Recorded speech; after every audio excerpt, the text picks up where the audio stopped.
Benjamin, തന്നോട് പല പ്രാവശ്യം പറഞ്ഞിട്ടുള്ളതല്ലേ ആവശ്യമില്ലാത്ത പരിപാടിക്ക് പോരുന്നു. എനിക്ക് വെറുതെ തലവേദന ഉണ്ടാക്കി വെക്കും. സാർ എന്താ സാർ ഈ പറയുന്നത്? ദ ഗ്രേറ്റ് ഷാഡോ ഗാങ്ങിനെ പോലും മാർക്ക് ചെയ്യാൻ പറ്റാത്ത ഗാങ്സ്റ്റേഴ്സിനെ ഞങ്ങൾ എങ്ങനെ തൊടാനാ സാർ? എന്താ ബെഞ്ചമിനോടൊരു ബഹളം? നിങ്ങൾ എവിടെയാ സാർ? അത് പോപ്കോൺ സാർ. ഞങ്ങള് സെക്കൻഡ് ഷോ കണ്ടുകൊണ്ടിരിക്കുകയാണ്. ഞാൻ പടം കണ്ടു വിളിക്കാം sir. Okay.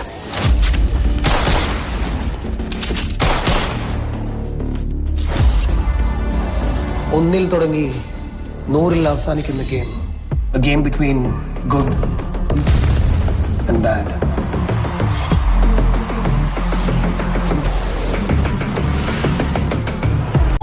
Hey buddy, get ready for the game.